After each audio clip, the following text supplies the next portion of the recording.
There is a silence that falls over the world when hope dies. In one timeline, that silence was the soundtrack of his life. Imagine a world where the sky is permanently choked by the smoke of burning cities. A world where the human population has been reduced to a few thousand terrified survivors hiding in subways and caves like rats. In this world, Android 17 was not a hero. He was a god of death. He was a teenager with infinite energy and zero conscience who treated genocide like a video game. He killed Gohan. He killed the defenders of Earth. He spent 20 years turning the planet into a graveyard just because he was bored. Now hold that image in your mind. Hold the picture of the sociopathic monster standing over the body of a fallen warrior in the rain. Now cut to the void. Look at the man standing on the floating debris of the Tournament of Power. He is bruised. His clothes are torn. He is the last man standing in a battle for the fate of the multiverse. He looks at the Super Dragon Balls floating in the infinite darkness. He has the power to wish for anything. He could wish for infinite wealth. He could wish to rule the cosmos, but he does not. He wishes for his enemies to live. He wishes to restore the very universes he just helped erase. How do you reconcile these two images? How does the same blueprint, the same biological material, the same creation of Dr. Gero result in two completely different beings? One is the devil who destroyed the future. The other is the savior who preserved existence. This is not just a story about a robot getting stronger. This is the story of Lapis, the boy who died, and Android 17, the man who learned how to be human. To understand the redemption, we have to go back to the sin. We have to go back to the laboratory where the humanity was stripped away. Lapis was a human delinquent. He was a normal boy with a sister named Lazuli. They were nobodies. Just two kids causing trouble on the streets, living aimless lives. Then they were stolen. They were strapped to cold metal tables. They were cut open. Dr. Gero did not care about their souls, he cared about their cells. He reconstructed them on a molecular level, adding cybernetic enhancements and installing an infinite energy reactor in their chests. He installed a bomb in their hearts to ensure obedience. But Gero made a critical error. He thought that by erasing their memories and suppressing their humanity, he could control them. He thought he was building weapons. He did not realize he was building teenagers. In the future timeline, something broke in 17's mind during the procedure. Maybe the programming was too harsh. Maybe the suppression of his human side was too absolute. He woke up empty. He had no morality, no empathy. He looked at a human and saw an insect. He looked at a building and saw a target. When he woke up, he killed Gero not because he wanted freedom, but because Gero was annoying. Then he looked at the world and realized there were no rules. Future 17 is what happens when you give absolute power to a child who has never been told no. He drove cars through shopping malls. He played first-person shooter with real people. He was not conquering the world for an ideology. He was not Frieza seeking an empire. He was not Cell seeking perfection. He was just a bored kid with a gun. That is what made him so terrifying. You could not reason with him. You could not bargain with him. He did not want anything. He just wanted to see things break. The horror of the future timeline is that 17 and 18 stripped humanity of its dignity. They did not just kill you, they laughed at you while they did it. They hunted future Gohan for sport. They let Trunks live just so he could get stronger and provide better entertainment later. They were pure sadism wrapped in a denim jacket and a red scarf. But in the main timeline, the butterfly effect changed everything. When the warriors from the future interfered, the androids woke up earlier. Their programming was not fully compiled. The conditioning was not complete. When our 17 woke up, he kicked Dr. Gero's head off just like his future counterpart. But the motivation was different. He did not kill Gero because he was a nihilist. He killed Gero because he wanted a road trip. This is the first crack in the mirror. The present 17 was not a sociopath, he was a rebel, he was arrogant, yes. He was violent, yes, but he was not empty, he had a personality, he loved cars, he loved fashion. He had a strange, twisted bond with his sister and with Android 16. If you watch his journey through the Cell Saga closely, you will notice something important. Present 17 never actually kills a human. He fights the Z fighters, but he leaves them alive. He steals a truck, but he does not slaughter the driver. He is focused on one goal: kill Goku. Why? Because it is a game. Because it is the mission he was programmed for and he has nothing else to do. He treats the hunt for Goku like a cross-country vacation. But the universe had a cruel lesson waiting for him. a lesson called Cell. Android 17 thought he was the apex predator. He thought he was the strongest being on the planet. He stood on that island and fought Piccolo to a standstill. That fight is legendary not just for the violence but for what it represents. It was the moment 17 realized he was not invincible.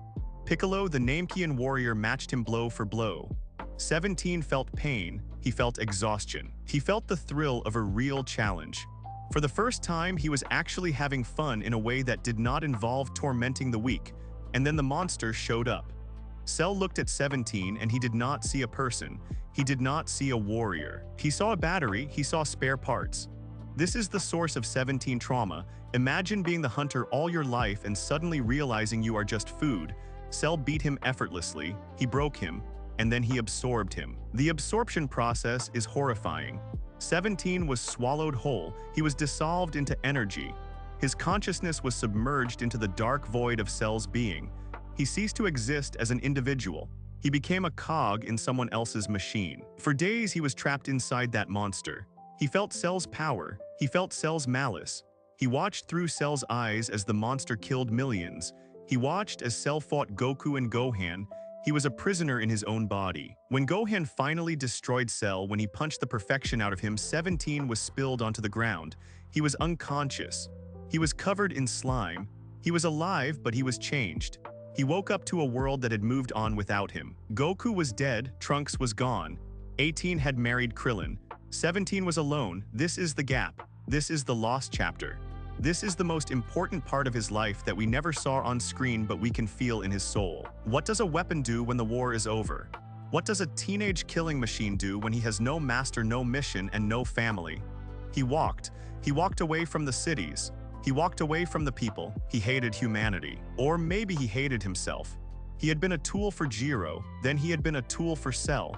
He had never been his own person. He needed to find out who Lapis was. He found his answer in the silence of nature. He ended up on an island, a massive royal nature preserve. It was wild, untamed. It was full of animals that hunted and fought and survived without malice. He watched the lions. He watched the poachers.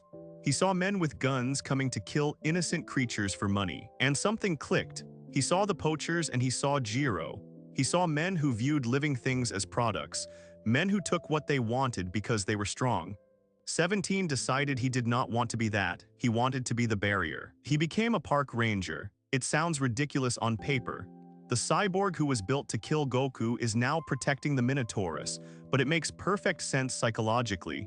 17 was stripped of his humanity by science. He found it again in nature. Animals do not care if you are a cyborg. They do not care about your power level. They judge you by your actions. If you protect them, they trust you. For the first time in his life, 17 was needed, not for his bomb, not for his energy, but for his kindness. He spent 10 years on that island, 10 years of solitude. He fought poachers daily. He learned restraint. When you are strong enough to crack a planet, holding back enough to just knock out a human requires immense control. He learned discipline. He learned patience. He also found love. He met a zoologist, a human woman. He got married. He adopted 2 children and had one of his own. This is a detail that shocks people. The sociopath from the future became a father in the present. He built a house. He changed diapers. He worried about school grades. Think about the transformation. The future 17 killed Gohan without blinking. The present 17 checks in on his wife and kids via satellite phone while fighting intergalactic warriors. He realized that life is fragile. He realized that peace is something you have to work for. He stopped being a destroyer and became a gardener. But he did not stop training. While Goku and Vegeta were fighting gods and unlocking new hair colors, 17 was fighting 7 poachers at a time. He was fighting alien poachers from space. He was meditating under waterfalls. He did not have a gravity chamber. He did not have Ys. He had the island. He trained his mind as much as his body. He learned to suppress his energy completely. He learned to fight efficiently. No wasted movements, no screaming, just results. By the time Goku comes to recruit him for the Tournament of Power, 17 is a completely different beast. When they meet on the island, Goku does not recognize the energy because there is none to sense. 17 is ghost-like. They spar, and Goku is shocked. This ranger, this guy in the jeans and the armband is pushing Super Saiyan Blue. How did he get this strong? Because he never stopped running his engine. His energy is infinite. He does not get tired, he does not need to rest. For 10 years, he has been pushing his body to the absolute limit every single day. But the physical strength is not the most dangerous thing about him. It is his mindset. Goku asks him to join the tournament. He tells him the universe is at stake. 17 says no, he refuses. He says if the universe is erased, then so be it. It is natural selection. If we are weak, we die. This is a chilling moment. It shows that the cold logic of the cyborg is still there. He is not a hero in the traditional sense. He is a pragmatist. He cares about his island. He cares about his family. The rest of the universe is not his problem. Goku has to bribe him. He does not bribe him with money. He does not bribe him with power. He bribes him with a wish. He tells him he can use the Super Dragon Balls to get a cruise ship for his family. 17 agrees, not to save the world, but to take his kids on a vacation. This is the character entering the tournament of power. A man who has found his center but still keeps the world at arm's length. He is aloof. He is cool. He is the MVP in waiting. The tournament begins and immediately 17 breaks the rules. Not the rules of the tournament, but the rules of engagement we have come to expect.